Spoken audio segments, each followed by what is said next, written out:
بسم الله الرحمن الرحیم. السلام علیکم. پروګرام نقیمن سره زم عرفان خان او زم محمد فهیم. نن د اسلام آباد د بلو ایریا او ډي چوک هغه میدان جنگ جوړ شوی او دغه میدان جنگ چې کوم مظاهرینو، کوم استادانو، کوم سرکاري ملازمینو تنخواګانو کې اضافي حواله سره هغوی اسلام آباد ته تلو غلطه احتجاج کوو یا احتجاجي درنا هغوی شروع وا کوم چې حکومت د هغوی لارې بند کړې وي، کنټینري خو د یو پارلیمنت طرف ته تلو ټول لارې بند کړې شوی وي. د مظاهرینو موقف دی چې هغوی خپل پرامن احتجاج کوو، خپل پرامن تور باندې هغوی خپل پیغام وفاقي حکومت ته رسوو. خو د وخت نه مخکې وفاقي حکومت ته د هغوی لارې ونیولې او بیا د اسلام آباد پولیس په هغوی باندې شیلنګ او انسوګیس شروع کو، لاټي چارج وکړو. د کوم د وجې چې ډیر زیات خلک بېهوشه شوي دي او نن ټوله ورځ د اسلام آباد دغه سړکونو د یو جنگ سما د یو جنگ منظر پیش کوو. دغه هغه ډي چوک دی په کوم کې چې په 14 اگست 2014 باندې پاکستان تحریک انصاف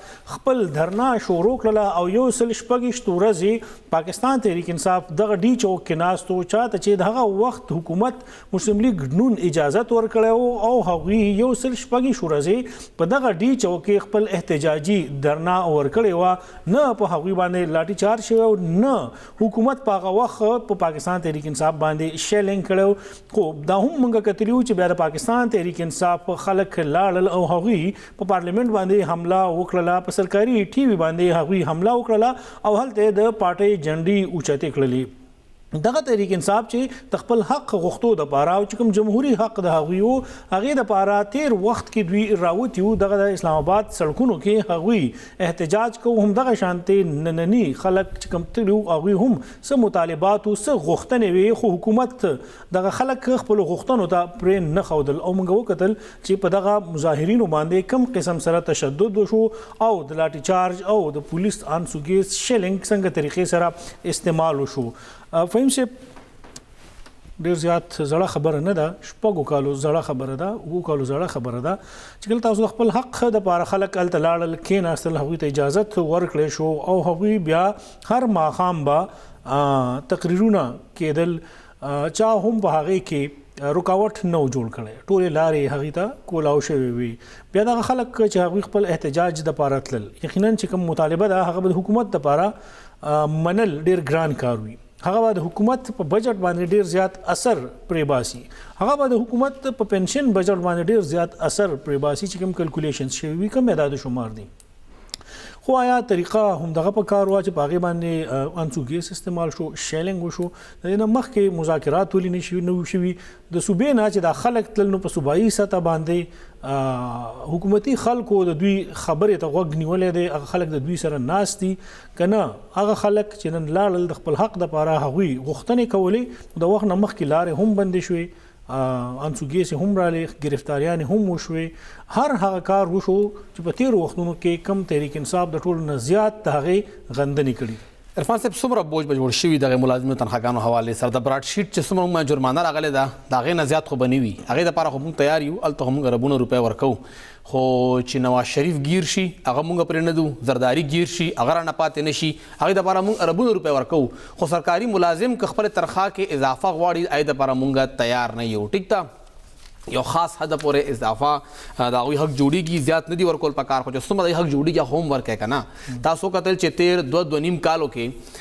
پاکستان تحریک انصاف زما په یاد کې خو چې کوم تیر 14 یا 15 کاله ماته یاد شي یو دور هم داسې تیر نه شو چې هغې کې د وفاقي ملازمینو تنخواګانو کې اضافه نه شوې. ګراني ریکارډ اضافه شوې ده او تنخواه اضافې په ځای کټ شوې ده چې کومه کټوتي دوی کړې وه، کوم د هغوی ټیکسونو چې کوم اپلای کېدل په ملازمینو راغلي هغه کټنګ شوی دی. اوس د هغې نه پس تاسو خبر جاری ساتئ ګرانۍ کې تاسو وایي چې ریکارډ اضافه شوې ده، خو نن عمران خان صاحب د هغې لپاره خصوصي میټینګ راغوښتی و چې دا به زه کنټرول کوم. نه ما وایي چې تاسو لږ خبر لکه دې نه مخکې هم خیر دوی دې نه 22 میټینګونه مخکې هم کړي وو. بهرحال میټینګونو نه خبره اوس بار راوستل پکار دي. کوم اسلام آباد کې نن منظر و څنګه شیلنګ وشو، ټولو خلکو کتل چې دا د جمهوریت یو مین پلر دی زمونږ چې د خلکو آواز به دباویږي نه، هغه به خپل رای اظهار کوي، احتجاج به کوي. عمران خان صاحب په خپله خبره کړې ده په دغه کنټینر باندې، خو خبره دا ده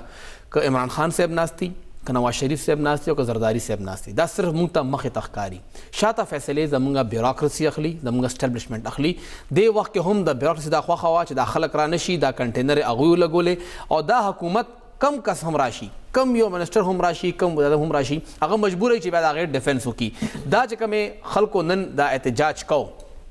دې خلکو ډایرکټ احتجاج نه دی کړی. دې نه مخکې یو نه، دوه نه، درې نه، څلور پنځه پیرې د دوی چې کوم دی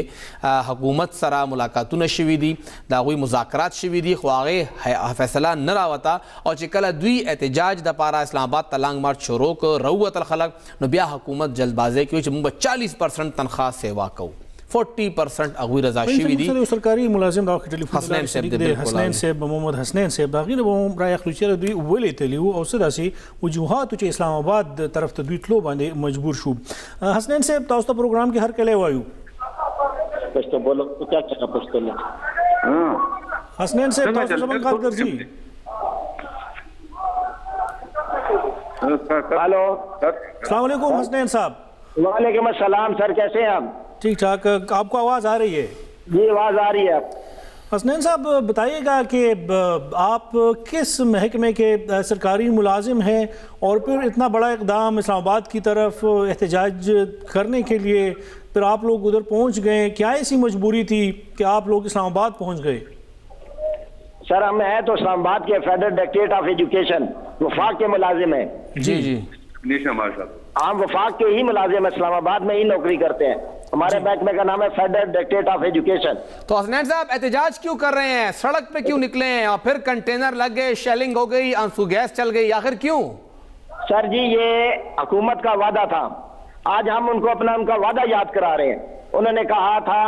کہ امپلائیز کی تنخواہیں برابر ہونی چاہیے. یہ جو تفریق ہے اس کو ختم ہونا چاہیے. صوبوں میں سینئر کلرک، جونیئر کلرک کی اپ گریڈیشن ہو چکی ہے. وہ 11 اور 14 میں کام کر رہے ہیں. کلاس 4 ان کے اپ گریڈ ہو کے 5ویں اسکیل میں چلے گئے. اور وفاق کے اندر اور دیگر اداروں میں جہاں بھی ہے ان کے اداروں میں اپ گریڈیشن نہیں ہوئی. وہ ابھی بھی 11/9 میں کام کر رہے ہیں. جونیئر کلرک جو ہے وہ 9ویں اسکیل میں. حسنین صاحب حکومت تو کہہ رہی ہے کہ آپ لوگ تنخواہ کے لیے نکلے ہیں، تنخواہوں میں اضافے کا مسئلہ ہے، اپ گریڈیشن نہیں ہے.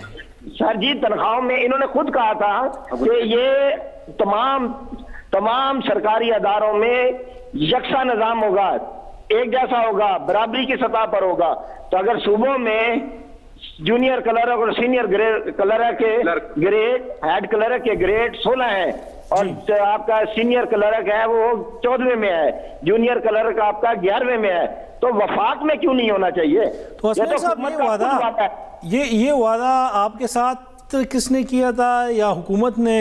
میڈیا پہ آ کے کوئی اعلان کیا تھا، بجٹ میں تھا، بجٹ سپیچ میں تھا، کہاں پر تھا؟ اس دن جو انہوں نے اپنے کنٹینر پہ گزارے تھے اس میں یہ امپلائیز کے ساتھ وعدہ کیا گیا تھا، اور یہ وہی امپلائیز ہیں جنہوں نے ان کو ووٹ دیے. حسنین صاحب کیسے آپ کہہ سکتے ہیں کنٹینر پہ یہ بات ہوئی تھی؟ آپ کبھی گئے تھے؟ آپ نے وہاں خود سنا تھا ان کو؟ ہم لوگ ادھر ہی گورنمنٹ ادھر ہی تھے، ہم ادھر کے تھے نا، یہیں پر. آپ دھرنے میں آ کے شامل ہوا کرتے تھے؟ جی جی بالکل، ہم سب آتے تھے اور یہ باتیں سن کر ہی ہم نے متاثر ہو کر اسی حکومت کو ووٹ دیے نا. اور ابھی صورتحال کیا ہے؟ اس وقت دھرنے میں آپ شریک تھے، آج بھی دھرنے میں شریک ہیں؟ آج جو ہمارے ساتھ ہو رہا ہے وہ لگتا نہیں ہے. اچھا سر جو آج ہمارے ساتھ ہو رہا ہے نا، تو آپ عمران کے لوگ نہیں لگ رہے. حسنین صاحب، عمران خان صاحب کنٹینر پہ جو اعلانات کرتے آ رہے تھے اس وقت، تو آپ اس وقت اس کے کنٹینر کے اعلان سے آپ متاثر تھے اور پھر ان کو ووٹ بھی دیا، اور پھر آج آپ خود احتجاج پر ہے. جی جی حسنین صاحب کسی سے ملاقات ہوئی؟ شیخ صاحب تو کہہ رہے ہیں جی ہم نے ملاقات کی ہے، گریڈ 16 تک 40% تنخواہیں بڑھا رہے ہیں، لیکن اب ملازمین کہہ رہے ہیں کہ نہیں گریڈ 22 تک بڑھائیں. جی سر گریڈ 22 کا بھی ملازم ہی ہوتا ہے، 1 سے لے کے 16 گریڈ 22 تک کے ملازم ہی ہیں اور اسی سرکار کے ہی زیر کام کر رہے ہیں. اور ایک تو اب تو ڈبل بات ہو گئی ہے نا. پہلے تو حقوق کی جنگ تھی، اب تو جو ہمارے لیڈران رحمان باجوہ اور اس کی ٹیم کو جو انہوں نے گرفتار ہی کی ہے، اور 350 آدمی مختلف تھانوں میں انہوں نے قید کر دی ہیں اور وہ زخمی حالت میں ہیں. سب سے پہلے تو ہمارا یہ مطالبہ ہے پہلے ان کو رہا کیا جائے. حسنین صاحب یہ جو پولیس والے آپ پہ شیلنگ کر رہے ہیں ڈنڈے برسا رہے ہیں تو آپ لوگ تو تمام محکموں کے ملازمین ہیں نا, تو اس میں پولیس کا محکمے کو فائدہ نہیں ہوگا جو ڈنڈے برسا رہے ہیں؟ کیا ان کے حقوق کی جنگ نہیں لڑ رہے آپ لوگ؟ سر ہم تو ان کے حقوق کی جنگ لڑ رہے ہیں, لیکن وہ بھی تو کسی کے اشارے پہ ناچ رہے ہیں نا, وہ بیچارے مجبور ہیں. اگر وہ یہ ان کو ویسے ہمارا ساتھ دینا چاہیے تھا. مطلب حسنین صاحب اگر آپ کامیاب ہوتے ہیں تو جو پولیس والا آج آپ کو ڈنڈا مار رہا ہے اس کی تنخواہ بھی بڑھے گی؟ جی بالکل بڑھے گی, اس کی بھی بڑھے گی. جس نے شل مار کر ہمارے ساتھی زخمی کر دیے, بوڑھے لوگ تھے, کمزور لوگ تھے, اتنا تیز بھاگ نہیں سکتے تھے. ان کو ان بزرگوں کو تو خیال کرنا چاہیے تھا. ریاست مدینہ میں یہ سلوک ہوگا بوڑھے لوگوں کے ساتھ یہ سلوک ہوگا. حسنین صاحب سری نگر ہائی وے پہ آپ لوگ تک موجود ہیں؟ جی ہم بیچ چوک میں موجود ہیں سر. چلیں جی, بہت شکریہ آپ نے ہم سے گفتگو کی. تصور دلچے کم پولیس والا ڈنڈا استعمال شیلنگ کئی اور دا مظاہر چان وخی لگیا دے دوی دا آغوی دا پارا ہم احتجاج کئی چی دا آغوی تنخواگانے ہم سیوا کے آغوی ہم اپگریڈیشن ہو کے آفن سے وہ مجبوری دا وقت چکم خلق شیلنگ کئی یا پولیس اہلکار دے یا عام سپاہی دے نو هغه مجبور دی ځکه چې هغه ډیوټي ده د هغه نوکری ده او هغه ته غاډر شوی دی د برنه بر چې کوم کس ناشته په وفاقي کابینه کې یا په وفاق کې کوم خلک ناشتي هغه نو هغه خلکو بره راست ما ته هغه بیان رايات شو 2017 کې موږ په خپل خلکو ما ډنډې چلولا چا ویلیو هغه ټیم خپل خلک اوس د خلک پردي شو کوم څه واو تاسو مو وی چې ګوره د کې د کوم بره خلک ناشتي نو هغه خپل سټیکس دي کوم اعلان چې با په کنټینر باندې په خپل باندې دوی کولو نو وسولې هغه سيزونونه خبرونه په شابه باندې تختی منګ هغه ذکر نه کو چې بار بار د خان سے متعلق کم یو مشهور الفاظ دي چې کوم خپل خبره نه هغه انګلیش الفابet خاجي نو سوال دا دی چې کله د خلکو سره تاسو مذاکرات هم نه کوي تاسو په خپل د خلکو سره وعده کړی و تاسو د خلکو ته شنه باغونه خودلیو او بیا تاسو کې دومره اهلیت نوي یا دومره تاسو په وفاقي کابینه چې کوم تاسو یو کمیټي جوړ کړی یا څه هم جوړ کړی هغه د خلک په طریقې سره قائل کی او دوی دغه مظاهره نه دغه درنه نه پشا کی یا هغه سورزي ناکام کی. سوال دا دی چې د حکومت خبرې یو شان عمل هغه باندې الټا دی و څه پورې چې موږ کوم څه کتلی عرفان صاحب زه خدای سوچ کوم لګیا چې سبا سحر کله زموږ وزیر اعظم صاحب په سایکل باندې دفتر ته روان شي الله را کې دوی سړک بند کړي نو هغه بس سایکل بیا په کومه لاره باندې وباسي و چې دفتر ته هم تلل غواړي او سرینګر هائی وے بند دی نو دغه کنټینر باندې خدای اعلان هم شو چې وزیر اعظم په سایکل باندې راځي هر خبره سره سغستل نی پکار 35 پنچر پرنګي ډېر سیاسي خبرې وي خلک او کی په کنټینر باندې او تاسو ته هم پکار دي ډېر سیریس ماخله دا خبرې وي سیاسي بیانونه سو کې په سړک باندې راکاږي د مننه نیولي مونږ ته غویم یاد دي او سیمینار پاکستان باندې کیدي صرف ځان ته پکی وخی او څه خلک بیا دا خبرې وکي چې په سایکل ور اعظم او ډېر خرچه باندې کوم وړا شند ماخلو.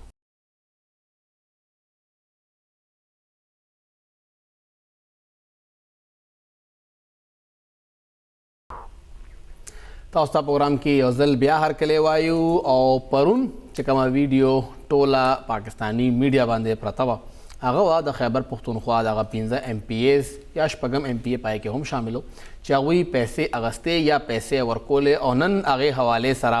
لږ ډیولپمنټ وشو چې کوم دوه مین کرکټرز وو یا دوه مین ایکټرز وو هغوی دواړو خپل بیان مخې ته راغی. اسد کیسر صاحب ټویټ وکړ کوم چې هغه وخت کې خیبر پښتونخوا اسمبلی سپیکر و هغه دا وایي چې دا خو سپیکر هاوس نه دی او نه زما دغه لین دین سره څه تعلق و زه هلته کې موجود نه وم. بل ایکټر کوم چې هغه وخت کې وزیر اعلی او دې وخت کې وزیر دفاع دی پرویز خټک صاحب هغوی خو میډیا مخامخ وو او همدغه اسلام آباد احتجاج روان و نو هغوی نه سوال وشو او تاسو هم وورئ چې کله هغوی نه سوال وشو چې دغه ویډیو حوالې سره پیسې ستاسو په وینا اغوستې شوي دي نو هغوی څه جواب ورکړ. اسلام آباد کې چې کم کور کې دا پیسې ورکړې شوي دي خټک صاحب ته معلوم دی که څوک ځای نو هغوی دا ووایي چې زه سره بوځم. عرفان صاحب 19 MPAs وو مونږ خو شل اورېدلي وو هغوی 19 MPAs دي چې چا پیسې اخیستې دي مونږ هغه د پارټۍ نه ویستې دي او بیا هغې حوالې سره دا خبر کړه چې دا کور ماته معلوم دی که څوک ځای ځان سره به هم بوځم. بله یوه خبره اسد کیسر صاحب چې کله دا واقع شوې وه هغه وخت کې انګلیش اخبار ټریبیون سره خبرې کړې وې او هغوی وایي چې شل نه شپږ کسان دي چا چې پیسې اخیستې دي دا کسان دي څومره شل دي 19 دي شپږ دي که 15 دي دا دوی ته په خپل هم پته نشته فهیم صاحب او دا چې کوم دوی یو کنټروورسي دا وخت کې جوړه کړې ده یا کوم یو ایډیټډ ویډیو دا یقینا بیا چې په هغې کې کوم د هغې بیا تاسو انویسټیګیشن کوئ او بیا تاسو په خپل باندې الزام هم لګوئ تاسو په خپل باندې دغه خبرې مخې ته هم راوړئ دا ایډیټډ ده بیا تاسو په هغې باندې کمیشن هم جوړوئ نو تاسو هر میاشت کې هر دویمه هفته کې نوې نوې شوشا نوې نوې خبرې مخې ته پرېږدئ میډیا هم په هغې باندې لګیا وي ټوله معاشره کې هغه څیزونه ډسکس کیږي صرف یو خبرې دپاره چې کوم دی وخت کې د حکومت یا د حکومتي وزیرانو د هغوی په مکمل توګه باندې کومه نااهلي ده کوم په دې وخت کې د ادارو حال دی په دې وخت کې کوم خپل د هغوی ناکامي ده د دې ټولو څیزونو پټولو باندې تاسو بیا خاورې اچوئ پرده اچوئ او هر شپږ اووه ورځې بعد 2 هفتې بعد نوې نوې ډراما خلکو ته مخې ته کېدی چې بیا خلک د دوی هغه احتساب ونه کړي پرفارمنس چرته دی کارکردګي چرته ده کرپشن لیول زیات شوی دی موږ نه وایو ټرانسپیرنسي انټرنیشنل رپورټ وایي بیا سوال دا دی چې تاسو په خپل بیان کې تضاد دی اول وشل ایم پی ایس اوس پرویز خټک صاحب 19 اسد قیصر صاحب شپږ یادوي دا هم ویل کېږي چې موږ سره نور ویډیوز هم شته اوس دا دي چې په هغې کې د تحریک انصاف 3 کسان دي نور 19 کسان څه شو که دا 19 هم نور 14 کسان څه شو او کاش پګونو نور درته شو دا تاسو به وخت په وخت باندې دا ویډیو ریلیز کوئ بنیادی خبره په دې کې بیا فهیم صاحب دویمه دا ویډیو د کال 2018 اوس کسټوډنټ اف دی هاوس باندې الزام لګي اسد قیصر سے باندې مخنه غواړم هغه باندې الزام ولګېدو چې دا سپیکر هاوس دی هغه په ټویټر اکاونټ باندې په چا باندې چې د دوی ډېر زیات کم اعتماد دی سوشل میډیا باندې هغې د لارې خپل یو وضاحتي پیغام جاری کو چې دا خو سپیکر هاوس نه دی او نه زما د پیسو سره لین دین شته اوس هغه 2 ایم پی ای چې هغه کسټوډنټ اف دی هاوس هغه وخت کې او د وخت کې په قومي اسمبلی باندې یو اهم څوکۍ باندې هغه ناست په هغه باندې دا الزام لګي هغه وخت کې صوبې وزیر اعلی دا وخت کې وزیر دفاع په هغه باندې دا الزام لګي نو د دې خلکو تحقیقات لپاره بیا کمیشن څوک جوړي آیا حکومت کې بیا ضرورت وانشته آیا بیا حکومت او دا په پرونو ذکر کړو چې د دې لپاره کمیشن جوډیشل انکوایري په کار ده چې دا ټول څیزونه د سبونه دا مخې ته راشي خدا به کله هم نه کېږي او دا ځکه نه کېږي فهم صاحب په کار دا و چې دا کارونه ولې مخې ته راځي یا تحریک انصاف وایي چې موږ دا لارې بندول غواړو ښه خبره ده چې لارې بند کړي خو بار بار موږ ذکر کوو طریقې کار بدل دی زه لږ شاته لاړ شم چې کال 2018 کله انتخاباتو عام انتخاباتو او په هغه کې د ټولو جماعتونو بیا خاص کر بیا تحریک انصاف چې کله د پارټي ټیکټ تقسیمېدو نو آیا هغه د پارټي په نظریه باندې تقسیم شو آیا هغه د پارټي زوړ کارکون ته ملاو شو آیا هغه د پارټي چې کوم په هغه کې 2 کاله 3 کاله د هغه خواري مهنت هغه د عمران خان صاحب سپاهي هغه د تحریک انصاف ټایګرو آیا ټیکټ هغه ته ملاو شو کنه پیسو غل خلکو ته ملاو شو تاسو د قومي وطن پارټي نه خلک راوستل ټیکټونه ورکړل تاسو د پیپلز پارټي نه خلک راوستل تاسو هغه ته ټیکټونه ورکړل د مسلم لیگ قاب خلک تاسو باغې کې شامل کو نو تاسو یو مکس اچار جوړ کو نو چې کله تاسو په میرټ باندې د پارټي د نظریه مطابق ټیکټ نه تقسیم کړي تاسو بیا څه توقع ایکسپیکټیشن ساتي چې دا کس مهم مال ووټ راکړي نظریه سره سېنات د لپاره دوی خپل ورکران مخې ته راوستل چې یو ټیکټ به موږ ورکر لا ورکو اوس په دې کې تاسو ماته ذکر یو ټیکټ د ورکر د لپاره چې یو خدا خبره شو چې تاسو پارټي ټیکټ تاسو په کومه نظریه باندې تقسیم کړل دویم چې فرض کړه نور خلک راغلیو نو آیا کومه پارټي دا یو پارټي تاسو ماته وخایي کې دې شي زبرې کې لګ غلطه غما کله جماعت اسلامي هغه طرف ته لګ ډیر وی یقینا یو پارټي تاسو ماته وخایي چې هغه د خپل امیدوار نه د پارټي فند په نوم باندې 50 لکه 80 لکه یو کروڑ روپۍ نه دی اغستی آیا دغه تحریک انصاف په 50 لکه 80 لکه روپۍ باندې یو د پارټي ټیکټ نه دی خرڅ کړي خرڅ کړي مطلب دا چې کسته ورکړي ته پکې ورکړي مانسه ګوره فیس او خرڅ کې فرق دی کنه ګوره د پارټي فند بدل وي دا کار پیپلز پارټي هم کوي دا مسلم لیگ نون هم کوي چې 1 لک 2 لک 3 لک دا خلکو نومي چې څوک کاغذونه اخلي څوک خواهش ظاهري هغه نه هم اخلي بیا چې چا ته ټیکټ ملاويږي په هم څه بیا هغه لګ درنه حساب هغه کې اچي اوس د پارټي یو زوړ کارکون دی نارینه کارکون چې داغه مالی حیثیت دومره نه وي داغه سره دومره پیسې نه وي تا په پارټۍ کې یو اربپتی کس داخل کو شامل کو څنګه چې د سېنیټر پیدا صاحب ذکر وشو د دې نه مخکې عمران خان صاحب سپاهي یم او د نه مخکې د شرپاو صاحب سپاهي وو یو رور داغه پارټي په ټیکټ ډسټرکټ ناظم منتخب شو. بهرحال دا تاسو موږ د وفاداری څنګه خلک بدلی اوس هغه کس په هغه باندې یو الزام لګي نو آیا بیا به تحریک انصاف د خپل خلکو احتساب کوي د هغې په حق باندې بیا عمران خان صاحب دا وایي چې تاسو جوډیشل انکوایري کمیشن جوړ کړئ چې بالکل آزاد وي هغه یو شفاف او تاسو غواړئ د حکومت راغورځيږي تحقیقات وکړي دا سره راغورځيږي ول عرفان صاحب دا څومره ام پی ایس چې مخالفت لګی ناشتي څومره پنجاب کې ناشتي سلطان محمد خان څومره ام ان ایس سلطان محمد خان صاحب ګوره استعفا ورکړه هغه هم غلطه ورکړه او هغه موږ ډیر کوشش وکړو چې بار بار دغه سره رابطې کوشش ما وکړو چې موږ سره خپل موقف شریک اوس دباو پریشر دومره زیات دی سلطان محمد صاحب استعفا لیکي نو هغه وزیر اعلی صاحب تلی اوس هغه عیني تور باندې استعفا چې نو هغه گورنر تلی هغه په ګرمه کې دومره هغه نه غوسته وزیر اعلی کې دادی چې خبره دا فهم صاحب دومره پورې پته نشته هغه خلکو ته او بیا بخنه سره یقینا دی کې غلطي شوی ده هغه نه اوس د قانون وزیر د آئینی لارې نه خبر چې تاسو به دا استعفا چاته ورکوي دا غلطي نه ډېر خيارتوب شوی دی اوس وزیر چې دی موږ اوس ګورو نو آئینی تور باندې هغه اوس وزیر دی یو منټ کنه زه ما خبر تر راځم اوس آئینی تور باندې چې کوم د وزیر اعلی صاحب اختیار دی دا هغه د چې دا هغه اډوایس باندې د وزیر جوړې دي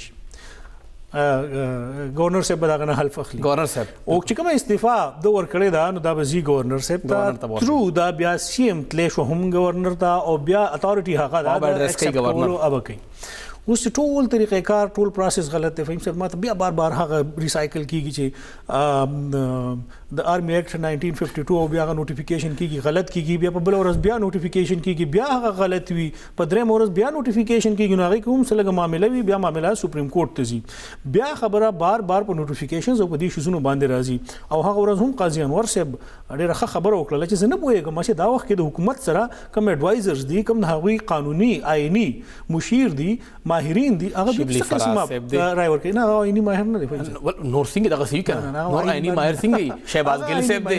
دا ټول آئینی ماهرین دي دا هغه اډوایزرز دي دا سوشل میډیا ماهرین دي دا فهم صاحب دا سوشل میډیا ماهرین دي تاسو مو وي فواد چودھری صاحب ګوره کلاړي سره دی پوهې ټول لوب فهم صاحب دا یو سرکل نه تاویږي او دوی ته هم پته ده چې په دې وخت کې د دوی ډیر زیات هولډ دی ټول نه زیات پیسې هغه په دغه وینګ باندې خرڅ کړی کیږي تاسو ماته نور وای په ګراوند باندې چې کوم ګراوند ریالټیز دي هغه سوي سوال دا دی چې کله تاسو په غټو خلکو باندې کله الزام ولګېدو حکومت یو ویډیو په خپل باندې ولکېږي دا چې ریلیز کړی دا خو موږ نه کړی اب وای او بیا میډیا ټرایل وشو نن هم کېږي لګیا دی سوال به هم کېږي او عمران خان صاحب نن بیان ورکړو فرض کما سره دا ویډیو ونه دا به عدالت ته به توري ثبوت ما پیش کوله نو هغه به توري ثبوت مخې ته راغله نه الیکشن یو نیو میاش اول په 18 اپریل باندې د عمران خان صاحب تقریر په سوشل میډیا راغلی دی هغه اوپنلی وی میں نے خود ویډیو دیکھی ہے کہ یہ لوگ پیسے لے رہے ہیں دا ویډیو 2 کاله مخکې کتلې و 3 کاله مخکې بیا یې شو کنه 3 کاله تیر شو کنه 3 کاله مخکې کتلې و نو یې شوی دي کنه هغه نن وی چې کسان نوري هغه وی چې کنه ماته پته و بدا کسان کې دي شنو خو کدا ویډیو هغه وخت کې هم عمران خان صاحب کتلې و کدا ویډیو پرون مخې ته راغلی دا نو بیا په 3 کالو کې چې فوزیه بیبي باندې کوم الزام لګیدل او هغه ثبوت ولې په هاي کورټ کې نه پیش کړي هغه تحریک انصاف د هغه فوزیه بیبي چې کوم هغه کوم وخت کې پیسې اخلي هغه وایي چې ما ست ثبوت وخایي چې ما څومره پیسې اخستي نو ولې 3 کالو کې بیا تحریک انصاف د دې نه ډډه کوي شاته تختی وخت ور کوي بابر روان صاحب راځي د خلکو کورونو ته ځي منتونه کوي چې تاسو خپل کیس واپس واخلئ موږ به تاسو په راتلونکي وخت کې په یو ځای کې ایڈجسټ کوو نو سوال دا دی چې کله بیا تاسو سره اغنی په مفروضو باندې خبرې کوي یا تاسو 2-3 کسان ویډیو د سره وي په هغه کې هم 2-3 کسان د بلې پارټۍ وي او هغه صرف یو کس پر دی واحد یا یو 2 کسان ځان بچ کولو د پاره په نورو خلکو باندې دغه الزامونه ولګي نو کم کس چې دغه کار کړی دی عبید معیار صاحب موږ نه وایو زاهد درانی صاحب موږ نه وایو په کم کور کې دا کار شوی دی نو آیا د هغه خلکو خلاف به بیا دا جرأت څوک کوي چې د دې خلاف هم یو جوډیشل کمیشن یا انکوایري جوړ شي عمران خان صاحب کوم ویډیو وګوري او کوم داغه نه هیر شي هغه خبره وکي خو چې کم کس بیا مخکې روزي هغه وایي چې خان صاحب خپل ویډیو کتلې ده نو هغه کس بیا قوم نشي فیس کوله هم دغه هر څه شرافي سره هم شوی او دغه ارسو په دغه ویډیو کې هم روان دي ک دغه ویډیو لیک کېدا نو فوزیه بیبي ویډیو هم د لیک کولې شو که دوی سره وا اب هم پدې کې چولې وانه های کورټ دا کیس اتوماتیکلی ختم شوی خو اوس پر لګي هم دغه سي چې دا غي ویډیو چا سره شته دي نه هغه څنګه مضبوطه ولاړه ده نو لګي نه چې دا ثبوتونه الته موجود دي یو وړه شند ماخلو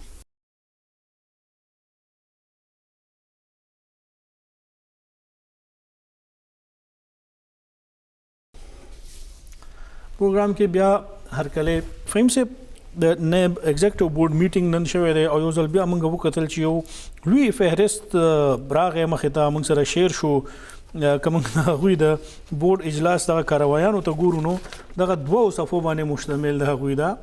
کاروایی د کارکردګي رپورټ مخې ته راغلی دی اته انکوایری یو ځل بیا په دې کې رالل چې څه ایگزیکټیو بورډ میټینګ کې د څه انکوایریز او څه د انویسټیګیشن او د هغې منظوري ورکړله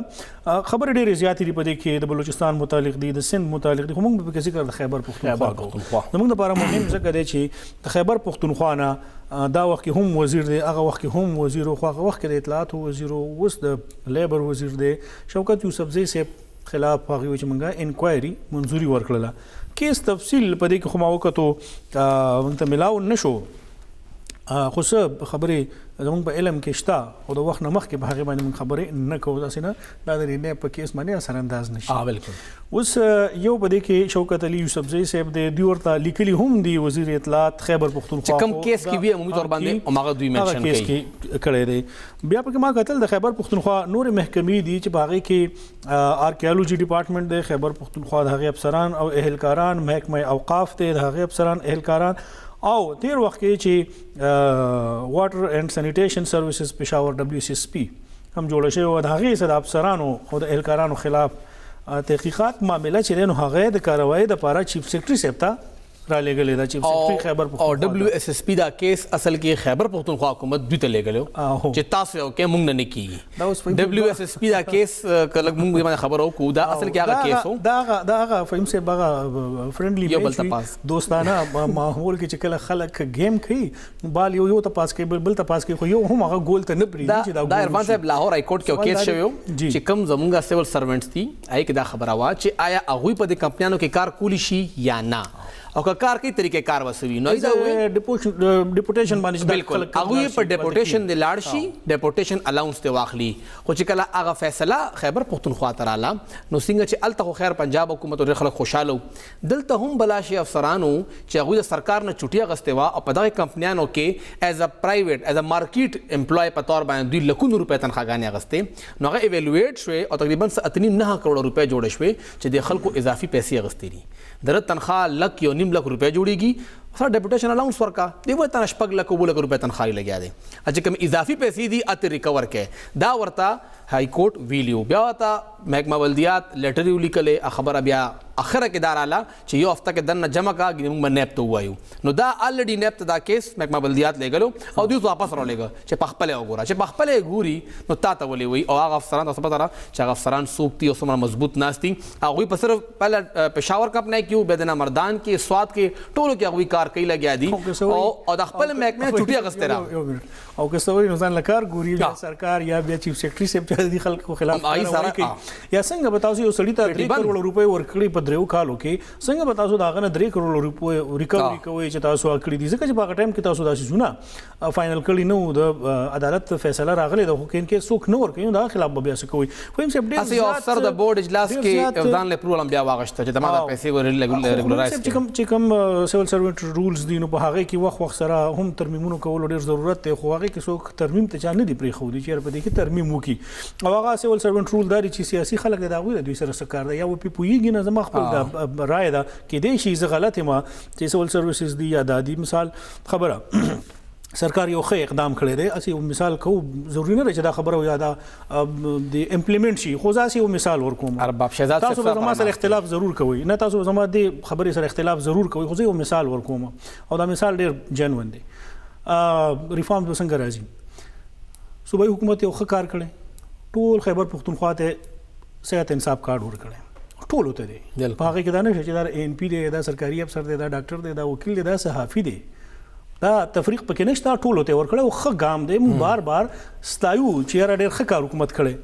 اوس چې حکومت دا کار کړی نو آیا حکومت په راتلونکي بجټ کې دا کار هم کوي چې دا څومره سرکاري افسران دي سرکاري ملازمین دي دا ټومره خلک دی دا د Health allowance د صحت په نوم باندې چې دا په کروڑو روپۍ دا په اربونو روپۍ دا خلک په کال کې وباسي اوزي نو آیا سرکار به دا بند نه کی بندول پکار دی بند کی چې کوم فاینانس بل راځي زما پوره توقع ده چې هغه کې به دا شیزونه بالکل ختم ډیر بچت به مشي او خو نه دی کې یو بل مشوره هم بیا راځي د بل ګروپ نه کې دی چې سلار ول راوباسي زه کوم ما یو مثال تاسو ته پیښ کوم تاسو دا وګورئ کنه تاسو دا وګورئ چې د کې د شوکت صاحب نوم لیکل شوی دی د کې کوم ګورو احمد نواز دا غوي نوم لیکل شوی دی د کې ضلع ناظم بکر چې کوم امیر اکبر صاحب دا غوي نوم لیکل شوی دی خالد سعید صاحب نوم لیکل شوی دی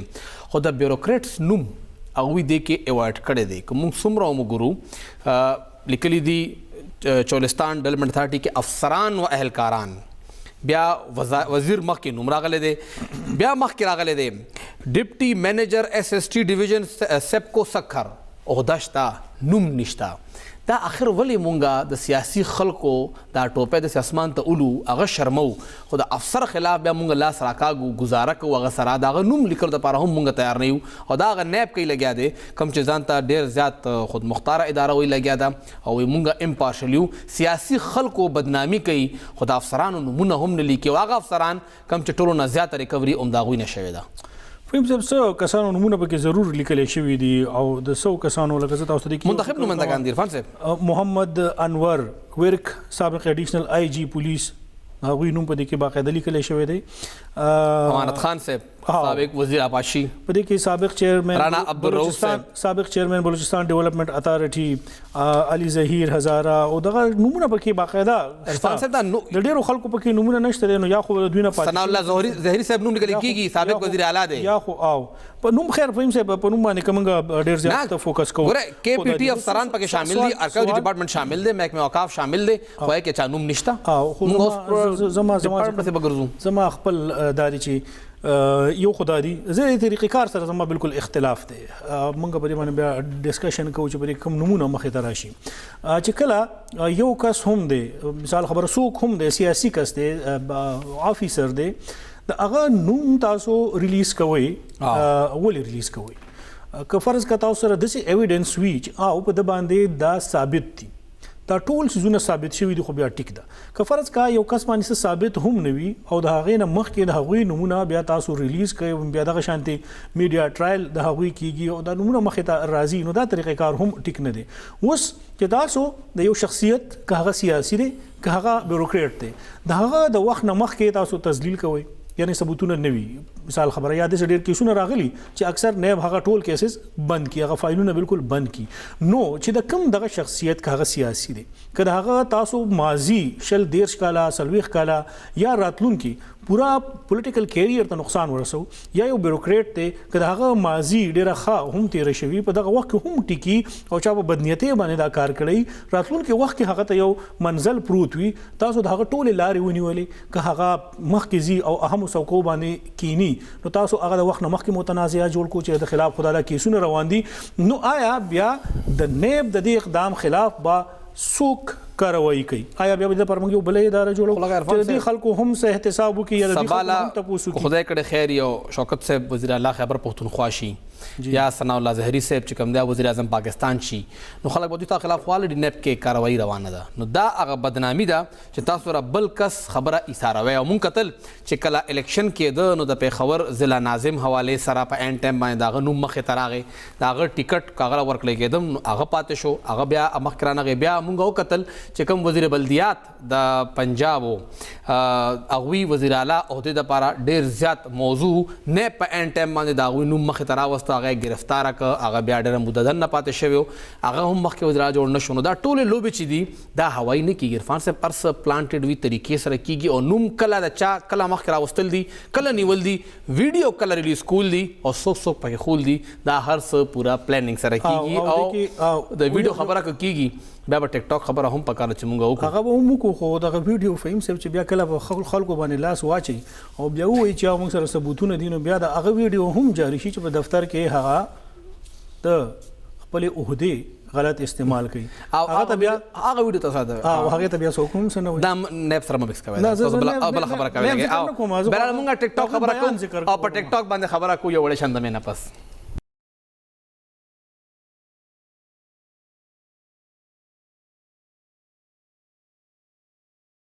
تاسو ته پروګرام کې یو ځل بیا هرکلی وایو. عرفان صاحب، ټیک ټاک نن سبا هر یو ځوان ته پته ده، تاسو ته موږ ته نه ده پته، زموږ خو سر سپین شو ځکه اندازې راته نه چې دې کې درنه آخر څه روان دي او څه کېږي، خو دا ځوان کول ته ډېر زیات خبر دی او یو څو مشران به ډېر خبر دي، ډېر مشهور ټیک ټاکرز دي، سټارز دي، او ډېر کوشش وشو چې ټیک ټاک بند شي، بیا بند شو، خو حکومت پاکستان هم ورته مضبوط ایثار نشو، بیا یې کولاو که وجه دا چین کمپنی ده او ډېر زیات انفلوئنس لري چې چا دا سافټویر دی. پېښور های کورټ کې هم یو درخواست اوس دایر شوی دی او فحش مواد دا یو غټ یو سیریس الیګیشن دی په دغه ټیک ټاک باندې مخکې هم لګېدلی او صرف په دې نه نور داسې اپلیکیشنز هم شته چې په هغې باندې دا لګېدلی او هغه حکومت بند کړي، دا حکومت بند کړ او بیا یې کولاو کړ او دې باندې چې کوم دا فحش مواد پروت دی دې باندې چې څنګه دا ځوانان لږ غلط لارې طرف ته روانېږي او بیا هغه ډېر مخکې لاړ شي، دې حوالې سره پېښور های کورټ کې یو درخواست دایر شوی دی. سبا په هغې باندې سماعت دی، ایډوکیټ سارا دا درخواست ورکړی دی، هغې موږ سره په لاین باندې هم موجود دي، هغې سره به خبرې وکړو. السلام علیکم جی سارا بی بی. السلام علیکم. ہلو جی سارا بی بی آواز درځي؟ ښه جی ډېره شکریا تاسو موږ له ټایم راکړه. دا راته ووایه سارا بي بي تاسو کوم درخواست ورکړی دی پېښور های کورټ کې د ټیک ټاک حوالې سره د تفصیلات څه دي او آخر ولې تاسو دومره حد ته لاړئ چې تاسو د هغې دا خلاف چې کوم دی های کورټ کې درخواست وکړو؟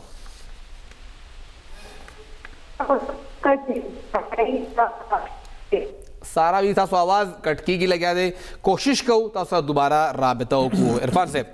فحش مواد ټیک ټاک او ټولو ته پته ده چې آخر دا ولې تاسو شخصیاتو ذکر وکړو فهیم صاحب، ما ذهن کې مفتي صاحب مخې ته راغی، مفتي قوي صاحب چې د هغوی یو ویډیو ریلیز شوی و، په هغې باندې ډېر زیات خلکو تنقید کړی و چې کوم ټیک ټاک سټار ګرل د حریم شاه د هغې متعلق. خو له دې نه مخکې په اسلام آباد کې یو وفاقي اداره چې دی په هغې کې هم دغه شانتې حرکت شوی و، جوړ شوی و او په هغه باندې هم یو هنګامه جوړه شوې وه چې دغه فیمیل دغه زنانه هغه سیټ ته څنګه لاړه، چا پرېښوده او چا هغې ته د دې اجازت ورکړو. سی ام هاوس کې هم شوی وه، هغې ته راځم که نه، ما د بره نه شروع وکړه چې یو تاسو ته هغه کوم. بیا دلته په وزیر اعلی هاوس کې هم دا کار شوی و، چا اجازت هغوی ته ورکړی و ځکه چې هلته پروګرام و. بیا دغه کار په ډیپټي کمشنر په دفتر کې هم شوی و خیبر کې. بالکل موږ سره سارا بي بیا ټلیفون د لارې ده. فهیم صاحب السلام علیکم. سارا بي بي وعلیکم السلام. ډېره مننه. سارا بي بي دغه کیس د تفصیل نه هم خبر کړئ چې کوم تاسو ریټ کړی دی او بیا په هغې کې سماعت هم دی د ټیک ټاک حوالې سره. جی بیسیکلی خبره دا ده چې دې کې یو فحاشي روانه ده،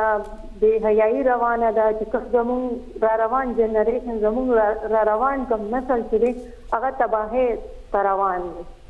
نو خبره دا ده که نه چې یو شي وي په هغې باندې یو لیمټ پکار دی. نو موږ خو بیسیکلی د انټرټینمنټ موږ اګینسټ نه یو، خو چې کوم د انټرټینمنټ د دې طرف نه را روان دی نو دا ډېر غلط منفي اثرات زموږ په کمینګ اپ جنریشن باندې غورځوي.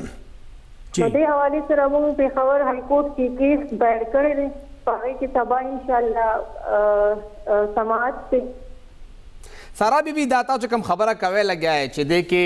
فحش مواد دی، که مونږ دغه آنلاین دا پورټلز وګورو، دغه سافټویر سره سره مختلف اپلیکیشنز هم دي کوم چې خلک استعمالوي، ډیټینګ اپلیکیشن ورته ویل کېږي، هغې کې او دا پوره یو دنده شروع شوې ده، پوره یو کاروبار شروع شوی دی چې هغه خلک د فحاشۍ طرف ته بوځي. ادارې په دې کې څومره ذمهواري دي؟ زه هغه ادارې یادوم کوم چې دغه آنلاین هر څه د کتو د نګرانۍ د هغوی ذمهواري ده.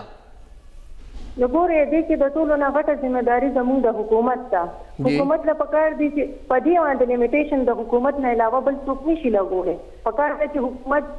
د خپل د نسل د خپل مخکې جنریشن لپاره دا سوچ وکړي چې دا شیزونه چې دی زموږ جنریشن مخکې خرابوي. نو د ټولو نه ریسپانسیبل شی چې دی هغه د ګورنمنټ هم دی، بیا زموږ هم د هر یو شهر د هر یو کس چې وي دا خپله ذمهداري ده چې هغه خپل طرف نه خپله ذمهداري پوره کړي. داسې د حکومت خپله ذمهداري ده، د عدالت خپله ذمهداري ده، د هر سړي خپله ذمهداري ده چې هغه پوره کړي. نو دا شی تاسو چې کله درخواست جمع کوو تاسو به خامخا پاکستان الکترونیک کرائم ایکټ هم کتلی وي. هغه ایکټ کې دا اپلیکیشن څه حد پورې کور کوي او آیا پاکستان دغه ایکټ لاندې د اپلیکیشن بین کولی شي؟ بالکل بین کولی شي. ګورې چې دا تاسو وګورئ په بنگلاديش کې په ملیشیا کې هغه اسلامي ممالک چې دا بین کېدی شي نو پاکستان کې ولې نشي بین کېدی؟ موږ خو اسلامي ممالک یو، زموږ ګوره آئین چې دی هغه اسلامي دی، په هغې کې تاسو وګورئ زموږ چې کوم دی هغې کې اوبجیکټیو ریزولوشن دی هغې کې کلیر وایي چې sovereignty belongs to Allah. بیا چې هغه تاسو وګورئ we people of Pakistan observe our life according to the teaching of the Holy Quran and Sunnah. په کار دی چې موږ خپل زندگی هر څه د قرآن او د سنه په تابع باندې راولي. صحیح. سارا بی بی دی کې بله خبره هم دا چې صرف ټیک ټاک ولې صرف یو اپلیکیشن خو نه دی، کوم ګورو نو یوټیوب دینه ډک پروت دی، ټویټر دینه ډک پروت دی، فیسبوک هم دینه ډک پروت دی، تاسو صرف ټیک ټاک ہی ول یاد کړی دی. ګورې زه خو د هر څه اګینسټ یم، چې کوم شی باندې بې حیایي ده، که هغه انسټاګرام دی، که هغه وی پی این دی، که هغه یوټیوب دی، په هر څه باندې چې کوم ځای کې فحش ویډیوز وي هغې باندې پوره سنسرشپ پکار دی. او سینسرشپ بخیر پاکستان حکومت کې ډېره شکریہ تاسو موږ له ټایم راکړه. خبردار عرفان صاحب دی کې دوه پهلو چې کوم یې ذکر وکړ. سټیټ چې کله د خلکو بھلائی غواړي، خلکو فلاح غواړي، خلک پای باندې ټرسټ کوي، اعتماد کوي، نو هغوی بیا چې سټیټ کم قانونسازي هم کوي او یې ته بالکل سر خطا کوي او ویې مني. زمونږ حکومت چې کله دا اقدامات کوي نو هر یو کس په دې یریږي چې د دې اقداماتو په رڼا کې یا د هغې کې دننه دوی چې ته زمونږ خلاف کاروایي ونه کړي. څنګه چې حکومت کو کوشش ادا چې پیکا کې دننه چې کله رولز یې جوړول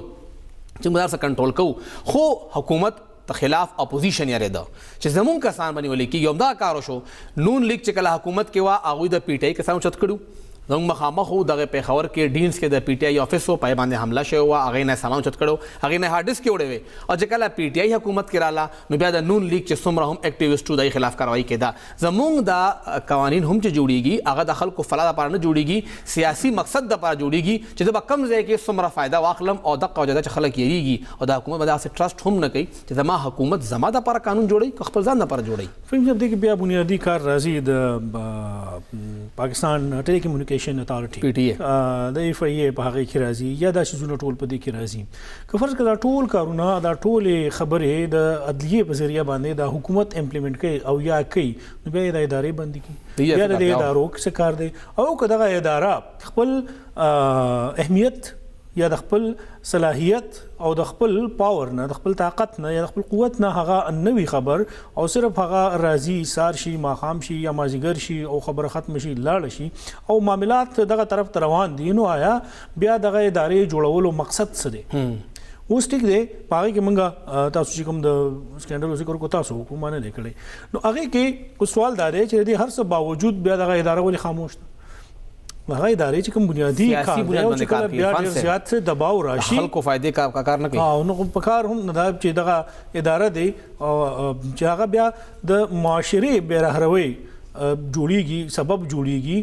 دغه شانتي ګامونه پورته کیږي، په هغې باندې دغه ادارې کنټرول نه وي، نو بیا د هغه ادارې وجود څه راوستلی لږ ډېر کار مونږ کړی او چې کله آی ټي بورډ ته مونږ لاړو چې کله مونږ ماهرین سره خبره وکړه نو دا خبره کلیرلی وکړه چې مونږ د هر څه نشو بندولی. مونږ سره پاکستان کې دې حوالې سره هېڅ قسمه نه څه رول شته نه څه قانون شته او چې کوم کسانو ته مونږ خپل دا ډیټا ورکوو، زموږ دا خلک فیسبوک استعمالوي، ټیک ټاک استعمالوي، ټویټر استعمالوي، انسټاګرام استعمالوي، بیګو استعمالوي، سم استعمالوي، نو هغوی زموږ ډیټا چې کوم نه سمبالوي، هغوی استعمالوي، زموږ خلاف استعمالوي. مونږ هغوی ته څه ویلی نه شو چې دا دفتر مونږ سره نه دي، هغوی دفتر په انډیا کې دي او چې کله انډیا کې دفتر جوړ شي زموږ خلاف استعمالېږي او بیا مونږ سم نشو کولی. او چې کله مونږ هغوی ته وایو ته پاکستان ته راشئ نو یې مونږ نه پهله ګارنټي څه غواړي چې مونږ به در شو ته به زموږ خلاف بیا سیاسي بنیادونو باندې کاروایي نه کوئ، مونږ هغې ته بیا تیار نه یو، زموږ بیا همدغه هر سره رواني. نو زمونږ ادارې کمزوري دي او مونږ هغې حده پورې تیار نه یو چې دغه ادارې دا ومني، دا بین الاقوامي دا ومني چې او پاکستان یو غټه انډسټري ده. پاکستان که د 22 کروڑ خلکو ملک دی نو دې وخت کې دغه ملک کې دننه ډېر کسان دا کوشش کوي چې دې خوا راشي او الکټرانیک چې پوره یو مارکیټ دی هغه کیپچر کړي، خو څنګه به کېږي؟ څوک به مخکې راځي؟ زمونږ یو د حکومت چې دی هغه اړو ته تیار نه دی چې هغه دې ادارو ته دا ډېره یو هغه مرحله ده په کار ده چې اداره او حکومت سنجیدګۍ سره په دغې باندې غور وکړي. پروګرام ختم دی، موږ ته اجازت راکړئ. الله پامان.